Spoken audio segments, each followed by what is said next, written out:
A friend from my garden group saw my video where my garden was decimated by hail, and she offered me tons of free plants. All I have to do is bring a shovel, some pots, and a good attitude. She lives about 45 minutes away, and I have to get to work after, so I'm gonna do my best to do her garden justice and to get as many plants as possible. Her garden is the best I've ever visited in person. She doesn't want to be on camera, but it would be a crime if I didn't at least show you this stunning garden. She's been curating this garden for nearly 20 years, and it really shows. It's a masterclass on how to design a garden.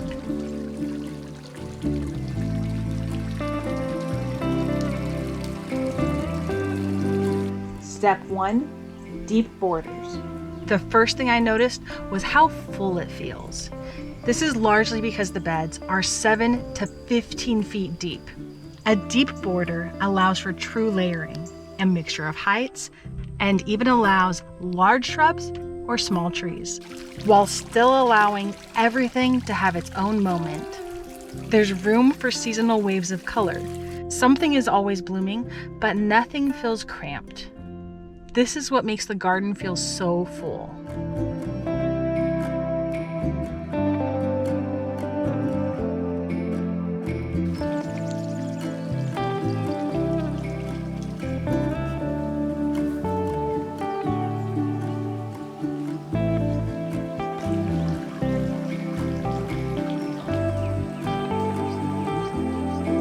Step 2, plant in drifts, not rows.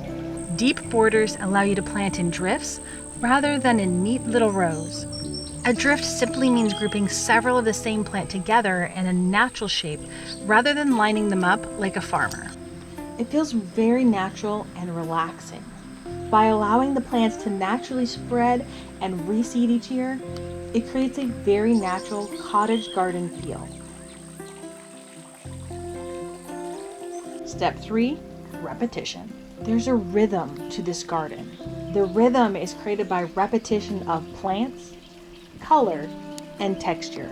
As we walk down the border, you'll notice there are several key plants that are repeated. Right now in early summer, there are a few poppies left and many poppy seed heads. These are just as ornamental as the flowers. Cheerful black-eyed Susans. These can take our summer temps no problem and readily self-seed.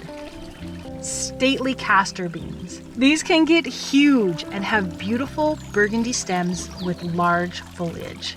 A true statement piece. Soft grasses add texture and fullness all through the season.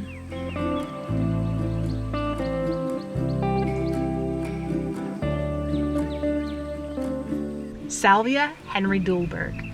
For me, this is the star and the backbone of the garden. This beautiful purplish blue flower is a Texas native that is included as a Texas superstar by Texas Master Gardeners. They bring in all of the pollinators and are tough as nails.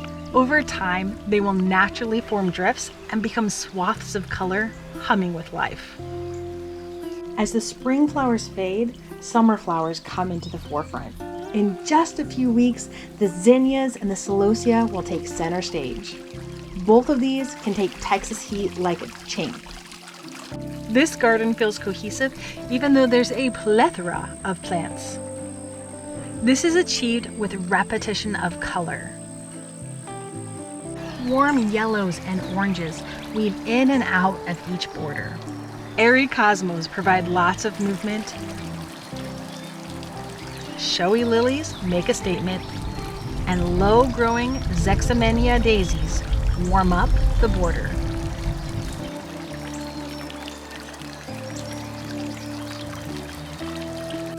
Using every shade and texture of pink creates a connected garden.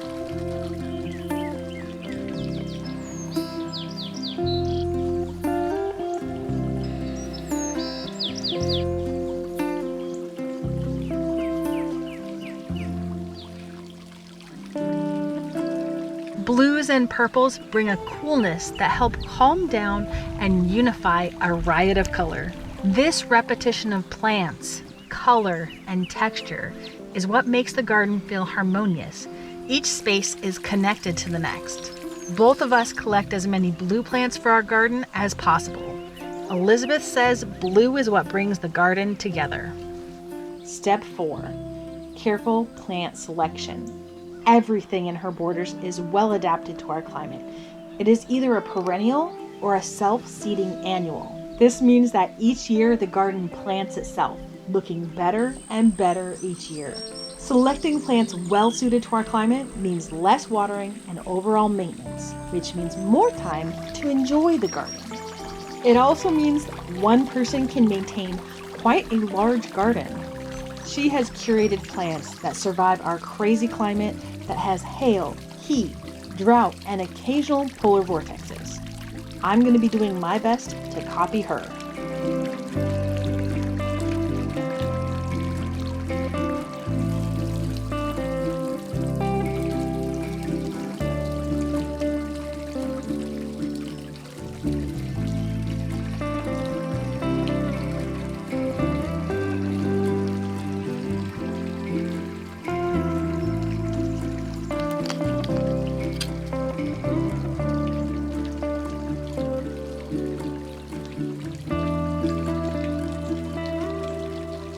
Step 5.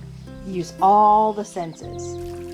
This garden doesn't just look amazing, it smells amazing too.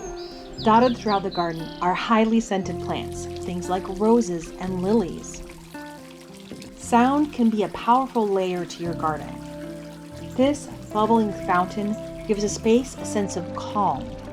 It drowns out the street noise and draws you in. You can hear the fountain all along this border, creating a tranquil, timeless feel.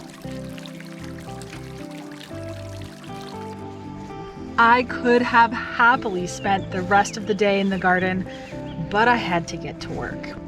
I left with tons of plants and ideas for my cottage garden, but more importantly, I left inspired and lifted up. Elizabeth isn't just an amazing gardener. She is an amazing person. If you think her garden is as amazing as I do me a favor. Please leave her some love down in the comments. Let her know how much we appreciate her sharing her lifetime of garden knowledge with all of us.